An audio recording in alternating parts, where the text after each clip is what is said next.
Hi, Dr. Dhar. It's good to have you on Blitz Business. Thank you, Ashish. Thanks for having me.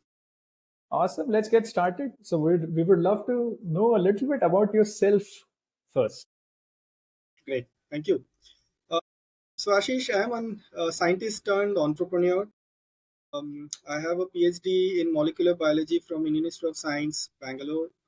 Post that, I had gone to US for a postdoctoral research fellowship in UMass Medical School, Massachusetts. And then I came back to India roughly around 2009, 2010, and I had joined a drug discovery company called Connexious Life Sciences. And during that stint, I met my current co-founders, who are the co-founders of my current company, which is Leucine Rich Bio. But we didn't start the company then. Basically, I moved out. I did some consultancy, pharma consultancy. Then I also joined the company. I looked at business development and so on and so forth. So then in 2014, we came together and then started this company called Leucine Rich Bio. So that's basically a brief background about. So, so you come from a technical background. Was it difficult? Like I have friends who has PhD and everything, and they sort of, or there is a perception, there is a little disconnect or struggle between switching from a technical versus being a founder. How was that transition for you? You are absolutely right, Ashish.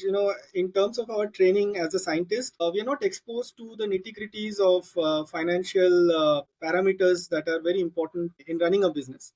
We are mostly trained, our mind is mostly analytical, which actually is very helpful.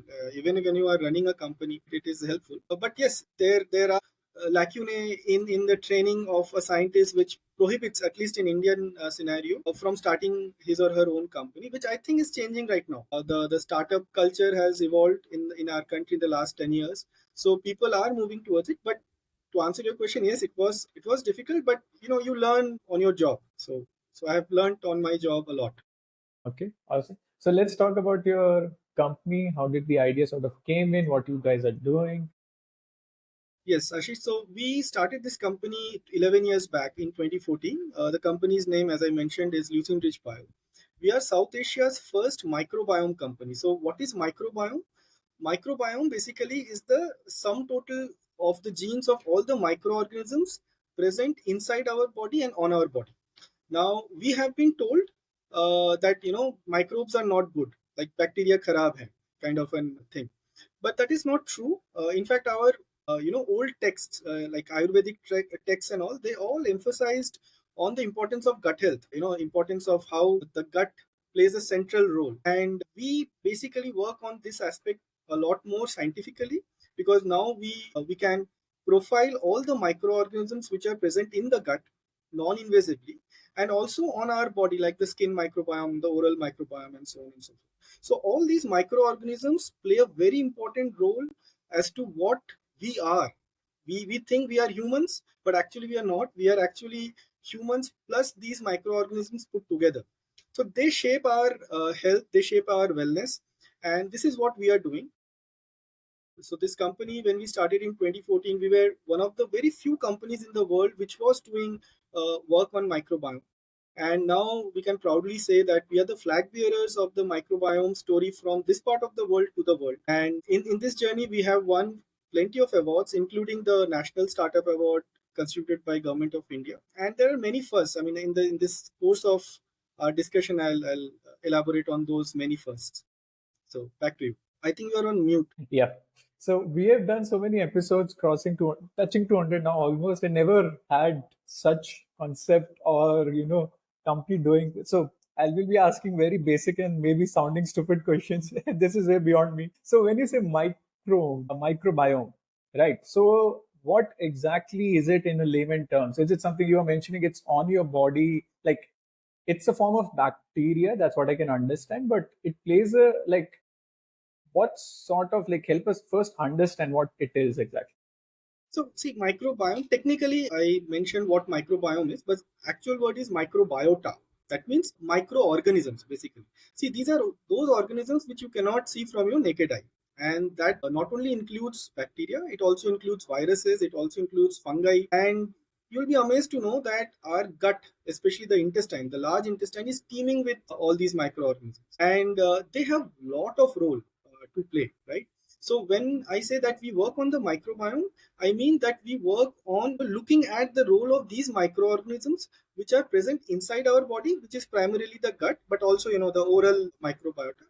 But also the microorganisms just present on our body. When I'm saying on our body, that means the microorganisms present on our skin. So as you know, nowadays you hear a lot about increase your fiber intake, take more fermented food, and so on and so forth. Why are these people talking about these things? This is because they're trying to improve the gut microorganisms. The good ones in our intestine, they grow when they are fed fibers. They grow when they are supplemented with fermented food, and so on and so forth. So these organisms, as you had asked, are these bacteria? They are bacteria. Not only bacteria, there are fungi and the viruses also which play a role. So we basically are doing research on these and then translating the research into products for the layman. So I can elaborate that as we move on. Sure, sure. For example, what are the So for products? example, we developed South Asia's first gut microbiome test called BugSpeaks. Now, what is BugSpeaks? Basically, this is a test which it's a non-invasive test. That means we don't pierce your body. We don't take blood or anything else. The sample that we take is a stool sample, because the idea is that the stool is coming from your intestine. So while it comes from the intestine, it collects certain organisms also, right? So when you are taking that stool sample, the technology leap that has taken place in the last 10 years is something called as next generation sequencing. Now, this is the technology which is used to sequence a human being. And you would have heard about this technology a lot during COVID days, because this was the technology which was used to sequence the virus also, to know what is the genetic profile of the virus, right? So we use the same technology to sequence all the microorganisms that are present in the stool sample. See, the advantage of this technology, just to give you a brief for the audience to understand, is that till now, the only way to look at the microorganisms was to culture them in the lab. So when you take certain sample, you go to the lab, you provide certain media so that these organisms grow. Now, the problem with this is not all organisms grow in lab conditions. Second, even if some grow, they might take different duration for growth. Some might grow in few minutes, some might take a few hours, some might take few days to grow. Then there are a lot of viruses which do not grow at all in certain conditions, right? So you are limited by that by those counts if you are looking at traditional microbiology. But with sequencing coming into the picture, you need not grow any microorganisms in the lab. You have to just look at their DNA, which is the genetic material they are made of. So once that is known, we know now that a particular sample coming from a particular individual has X bacteria, Y virus, and Z fungi, for example, in the intestine. Now that is the easy part in terms of the understanding. The tough part is how do you translate this information into something which is actionable for the end user? How does it help the end user? That's where the BugSpeaks report, we have worked on it, and it has multiple parameters, multiple information that we provide. We provide information with respect to what is the potential of these organisms in producing certain vitamins in your body, for example, or what is the potential of these microorganisms in producing certain what we call as short chain fatty acids, which are considered to be very good for the body, or neurotransmitters, So and so on and so forth. what I understand, but one thing which comes to my mind is, so the test has to be done within your lab, right? Or you can No, no, scalability is you yeah, can no, send. no, it can be. See, the test, yeah, the sample has to return to the lab for analysis. Yeah. But the good thing is that anyone can take the sample at their home anytime. So you Okay. don't need a phlebotomist going to your home to prick your vein and take the blood sample out. So we have a kit that whenever a person registers on our website or buys through our hospitals or clinicians or naturopaths or wellness coaches or nutritionists, a kit goes to the person's house. It has all the paraphernalia for collecting the sample at home. Once the sample is collected, then we get notified by the user, and then we collect the sample back from their residence to our lab, which is in Bangalore. So this whole process takes close to 2 to 3 days. And then once the sample reaches our lab, we extract the DNA, as I mentioned, that is the main technology, and then sequence it. And once we sequence it, we know that which more microorganisms are present in that particular sample. And based on that, we generate a report which, as I was mentioning, it has a lot of parameters that we provide. information rather. And the most important point, Ashish, I want to emphasize here is that, see, we are born with certain genes which we cannot change. The good thing about the microorganisms that we are born with is that they can be modulated. So their abundance can go up, their abundance can come down. And food plays the most important role here. So if you know, if you are eating a lot of food of one kind, for example, a lot of junk food, suppose someone is eating pizza and burgers and french fries every day, the gut microbiota of that individual will be completely different from a person who is eating, let's say, a lot of vegetables. So you can modulate the gut microorganisms. Since you can modulate, you know that which food can increase or decrease certain microorganisms. So our theory, and we have tested it in a clinical trial also, is that in most of the diseased conditions, chronic disease conditions, and this is known worldwide now through research, there is dysbiosis in the gut. So what is dysbiosis? Dysbiosis means disbalance. So the good organisms are less, bad organisms grow in abundance. And now since food can modulate this, what our Bugspeaks report does is, based on the person's gut microbiota profile, we recommend certain food items to be taken and followed. Once that is followed, the idea is that you bring back the balance between the good and the bad. And in doing so, it can lead to alleviation of lot of issues like chronic inflammation and certain disease conditions also. So we did a clinical trial. If you have time, I can elaborate on that also later. But that is basically the crux of what we do.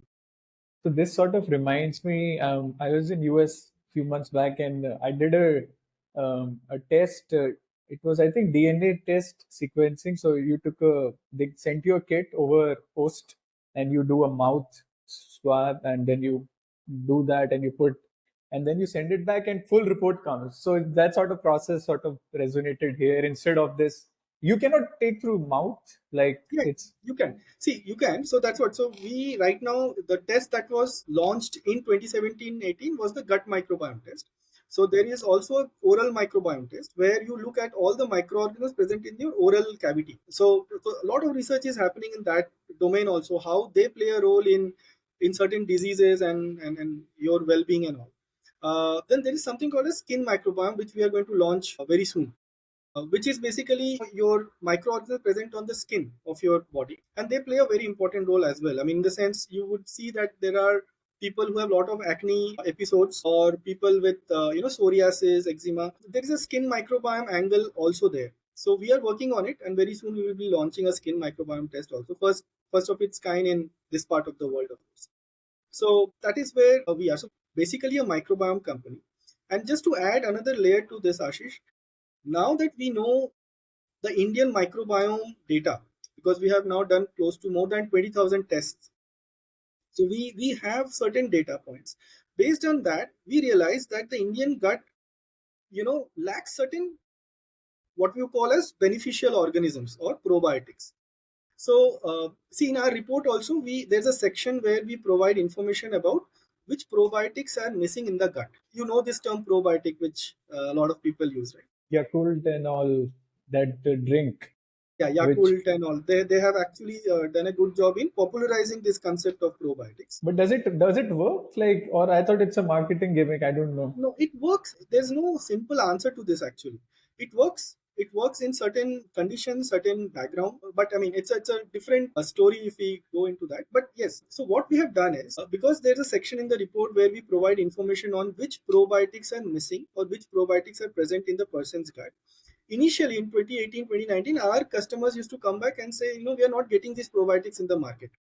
So then we realized that let us start a brand which will be based on the microbiome science, and a new brand was built called Rich Biome, RYCHBIOME, which is, and our first product in that brand was called Rich Biome Indus, which is a combination of 7 probiotics and 1 prebiotic. So this combination of 7 probiotics was derived from the Indian gut microbiome data, that the data that we had in 2020, let's say. So this was launched in 2021.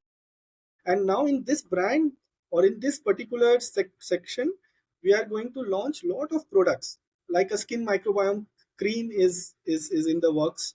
Then we are also going to launch probiotics for senior men, like 50 plus men, then probiotics for senior women, and so on and so forth. Because we have seen that as you age, there are certain probiotics which diminish in the gut. So we're trying to utilize that science and bring in some products in the market. So anything, everything to do with microbiome, and you will see us in that particular space. Yeah, and I can see the business model very clearly. First is you come, take the test, we'll give you the solution also. Now have this Yeah, product to fix correct. it. Yeah. Correct. And these are all science-based solutions. These are not like one day we realize that we have to bring some product and we are bringing. It's a very balanced progression if you see. So when we started this journey, Ashish, because this concept was very new, microbiome concept. Although I said um, uh, concept is very old actually, but the science was very new. So we needed to have lot of what you call outreach programs for the masses, for even the doctors like the gastroenterologists and all. They were also not very um, you know uh, what what I should say is that they were not knowing the advancements that had taken place in this space. But now things have changed. Now gut health, if you see, is a buzzword. Gut microbiome, gut health, uh, prebiotics, probiotics. You just you have kombucha parties. Kombucha basically is a fermented drink, Yeah. and all those things. So things are changing, and I'll tell you one very interesting fact, Ashish. Things started to change after COVID. You know what? During COVID, people got a lot of time to do a lot of search and research, and they found that immunity is linked to your gut health. And we found that post COVID, the uptake of our test, rose tremendously. So, COVID to us played a very important role in making people aware of the importance of the gut health in their daily health and wellness regime. Yeah, that's true. I mean, that's why everyone became aware also. And personal experiences also, like, I don't know. So is this research also sort of in sync with Ayurveda? So, for example, in Ayurveda, like recently I did one sort of thing wherein they classify your personality based on these four categories. So I turned out to be Pitta With plus little bit of Kapha, right? yeah, So is that sort of is also inbuilt with you guys, or you leverage it, or there is connection? I don't know. there is definitely a connection. There was one research paper which came out from India a long time back, I think 2 to 3 years back, where, as you rightly said, in Ayurveda, this Kapha and Pitta, personalities, they tried to correlate that with the gut microbiota of those individuals, and they found some correlation. And definitely there is a link. But the research is ongoing. I can only say at this point of time is that more research needs to be done to establish the link very strongly. But there are indications that there are link between those Ayurvedic concepts and the gut microbiota profile of individuals. Yeah, because I think there is something, because I didn't believe it first, but when I met this guy, so he was ex guys living in US, and then he went into this wellness space and made him fully Ayurveda, expert and all. You can tell through just checking your yes, Nadi. And then he was like, "Guy, man, you are Pitta." I said, "Okay." And you cannot have raw onion. Yeah, I said, "I don't eat raw onion. It doesn't suit me." He said, "Yeah, I know." So I was like, there is some connection. He knows Of some course, stuff. of course, there are connections. So then, Dr. Dar, in terms of kombucha, you mentioned. So kombucha is good, bad. Like I know it's fermented tea people are drinking. Like, what is the impact on like health or no? Because there is so much fad also happening in this process. Like there are so many things in product people are pushing. Like the line has sort of become thin, in terms of benefit is ka heavy or nahi, or they're just saying for market gimmicking and charging a premium. Like there is this conversation also happening in parallel. You see, I would say one thing: one size does not fit all. And although fermented products or fibers are considered to be good in general, there might be exceptions also.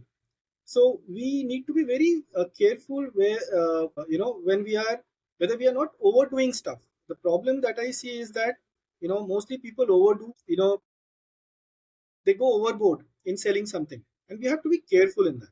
So from my experience, I can tell you, yes, fermented food and prebiotics are good in general. They do have their own benefits, but it also depends on what products you are consuming. And at least the current research now is suggesting that not everyone will be equally affected positively if you are taking the same product. For example, if you are taking a particular prebiotic, let's say onion, as you said, onion actually has a prebiotic called inulin, which is considered to be very good for growth of certain beneficial bacteria. But not many people will be able to get the full benefit of having onion, because the current research, the latest research suggests that it also depends on lot of other factors like your genetics, like which are the organisms that you possess in your kitty that will probably help to metabolize inulin better. So it's not very clear at this point of time. The science is complicated, but one line, as I said, one size does not fit all. So you cannot say that you take this and all your ailments are going to go away. No, it's not going to work like that. Understood. So, Dr. Thad, what will be your, for example, top two or three challenges, or if I can rephrase also in terms of if what is missing currently and you were like, अगर ये होता, resource होता, capital होता, या कुछ भी होता, या ये research होती, anything out of, then, it's a game changer. Like it will just make, we're gonna skyrocket or something. What is that sort of missing puzzle piece in this entire thing? Missing puzzle for an Indian company, I would say, is the capital, is the lack of investment. Because see, what happens is any new concept that you bring in, Indian investors generally have an, they kind of they want to see a model which has already worked. And if you're bringing a new concept, because the model that has not yet been successfully seen its days, they're very apprehensive. So they would say that and unfortunately many investors, although I will not completely blame the investors also, and things are changing, by the way, but majority of the investors still would like to compare apples versus oranges. For example, they will try to compare you with an app company which might be having thousands of downloads per day, versus a deep science company like us which cannot compete in those metrics. Absolutely correct. Another thing that I have tried to emphasize a lot to the Indian investors per se is the importance of data. Like for example, the nutraceutical brand that we created, Rich Biome, basically came out of the data, and data has to be used in a proper context for the benefit of the humanity. So, with microbiome, there are a lot of solutions that can be that we can get out of the microbiome data that we possess. It is the mindset of the investors have to be a bit broader, I guess, in India. If we had that, see, I'll give you one very small example. There's a company called Day2, Daytwo, which is based in Israel. Israel is a very small company, but they're technologically very advanced. So Day2 is also a microbiome company, but they have raised millions of dollars till date. And we being in India, a huge country with huge diversity, huge genetic diversity, huge potential, we have not been able to raise even one tenth of what they have. And that's where it's not the question of talent, it's not the question of know-how, it's just a question of capital, which deep science companies like us generally struggle to get. I think that's a very true statement. And I think that's what even maybe our Minister Piyush Goyal was referring to instead of putting money into an app versus something on those lines. Maybe, I mean, that perception is also like people at least are starting to have that conversation. That's what I feel, a deep tech, deep science company needs to be supported much more with capital and different metrics for sure. So then, Dr. Dhar, what is your next plan? Like, what are your milestones you're looking at in the coming years or months? Yeah. So see, right now the single product that we were having was the Bugspeak's gut microbiome test and the Rich Biome line of product. We are going to expand the microbiome offerings to not only now a gut microbiome, but also skin microbiome test, an oral microbiome test, a vaginal microbiome test. Then in the Rich Biome category, we are going to launch a whole lot of products which are all based on microbiome data or microbiome science. Skin cream, which is a microbiome balancing cream. I mentioned about some of the probiotics that we are working on for the senior, men and senior women, and so on and so forth. There are many actually in the works. So our vision basically, and also one of the important visions that we have is to translate the data into some solutions, which can be pharmaceutical solutions for certain diseases. Now there are a lot of diseases which have unmet medical needs. I mean, take for example, cancer also. Now, cancer, we don't have effective medications even today, so it has a lot of unmet medical needs. I think microbiome can play a role there. There are a lot of research that is happening in the role of microbiome in disease diagnosis, disease prognosis, and disease therapeutics. So we will also, whatever we are doing in the bug speaks tests and the nutraceutical products, we will also leap into the diagnosis, prognosis, therapeutics part as we move on. So it all depends on how much capital we raise, how much business flourishes on its own, and based on that, we will take all those measures and steps. So how much capital are you looking to raise? See, right now we are looking to raise around $1 million, which is roughly 8.5 8 9 CR. crores, and it will be mostly going towards R&D, or It scaling, or will be it will be mostly on marketing and R&D. See, marketing is also very important because unless you market, people will not know about what you are doing. And R&D is important because unless you make your product better every day, you are not going to give the benefit that you want the end user to bring. So R&D will be spread between the R&D and the. and currently, how are you doing marketing? What's your channel or strategy? The marketing right now, what we do is very limited, actually, to be very frank. Again, mostly we were doing B2B2C, in the sense we have a lot of partners in India and abroad who sell our test as a co-branded test. But moving on, now that we are increasing the kitty, so to speak, in terms of offerings of different tests that we are bringing in, I think we'll be more focused on B2C marketing as well. And hopefully that will improve the overall metric that we have. So how much does this test cost? One test? The retail price is around 10,000 rupees, Oh wow. yeah, per test. And our B2B cost, of course, varies depending on the volume and stuff. So in the market, if you see, this test will come to you ranging from 7,000 to 7,000 to even 15,000 rupees, because there are certain add-ons which many companies add to their test, and hence, so around 7 to 15,000 is the variation of the test price. Then I assume your target market is very also narrow in terms of whom you are targeting, and That is true, but even then, because see, the kind of people that we see taking this test is huge. The spectrum is huge. It is not only people with gut health issues, people with skin issues, people with anxiety, depression, NFLD, like liver issues. A lot of those people are taking this test because they're giving an alternate. See, we are not saying that you stop medications or something like that. It is basically supplementing your regimen, medicine regimen, by improving your overall health. So we see a lot of uptake. Also, Ashish, the millennials, the Gen Zs, who have a lot of disposable income in their hand, and they're also health conscious. See, most of these people in our not our generation, in the younger generation, they have issues with respect to eating, issues with respect to sleep, issues with respect to stress, and all of these affect your gut microbiota. So we have a lot of Gen Zs also, a lot of Instagram crowd, if I may use that word, taking this test. And what the market feedback that I have for the skin microbiome test, which is yet to be launched, is huge. I mean, people can give their kidney to get a better skin.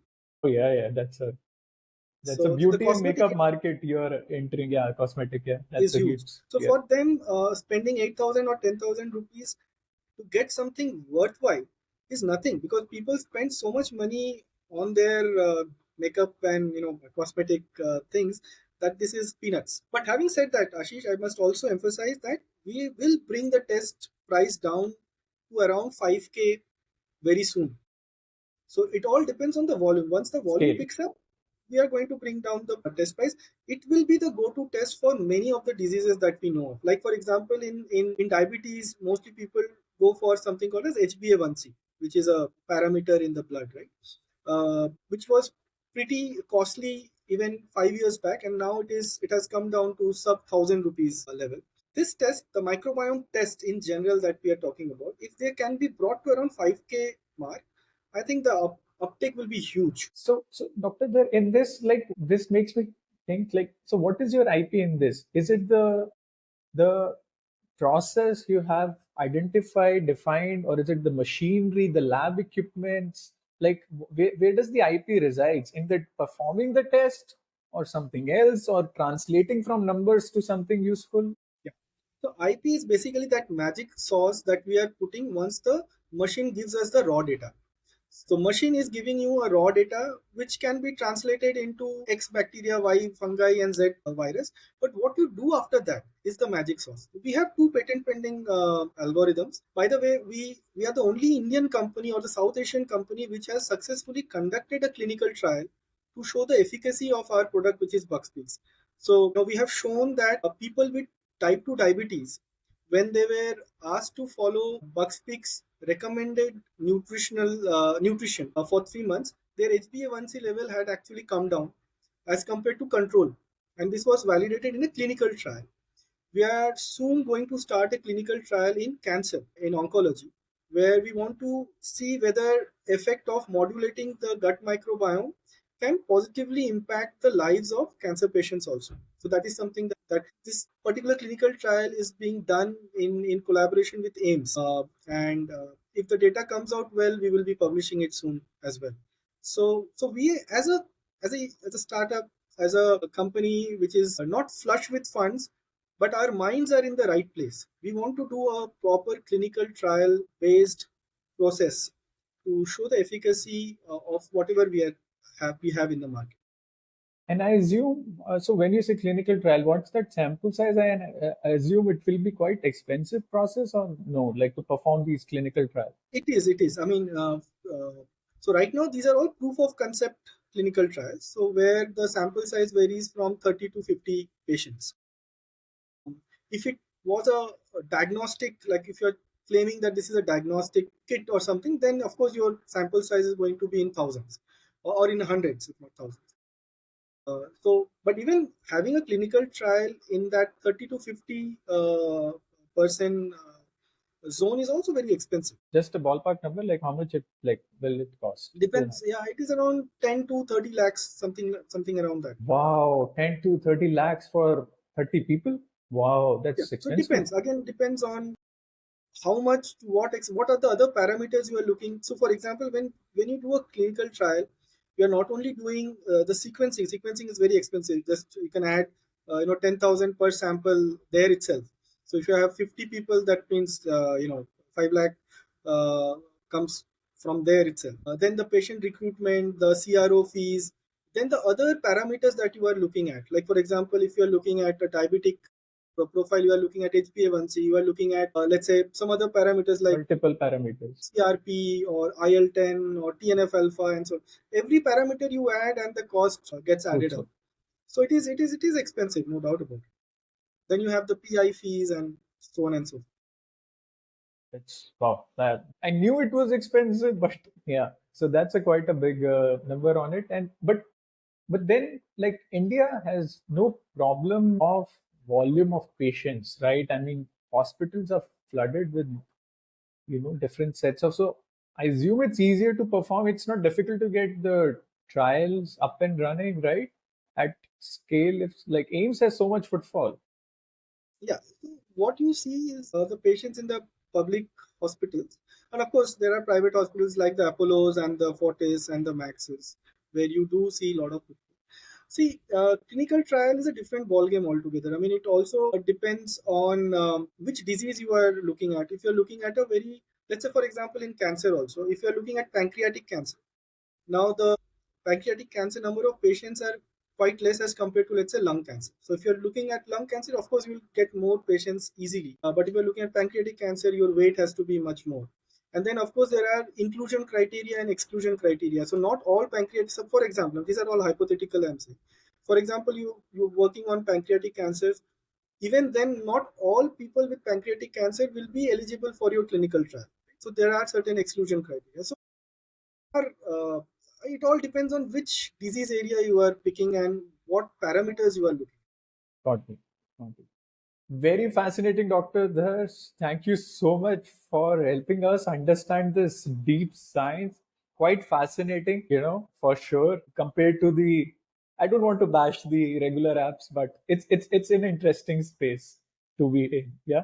So thank you so much for your time. It was Thank you, Ashish, for patiently listening to all these interesting. Yeah, it is interesting, of course. But more than that, Ashish, uh, what is important is that we propagate this idea of deep tech, deep science based companies, yes, so that more people are made aware of companies like us which exist yes. in spite of all the odds. So thank you so much for inviting me, for letting me share my thoughts on not only this subject but overall investment climate and so on and so forth.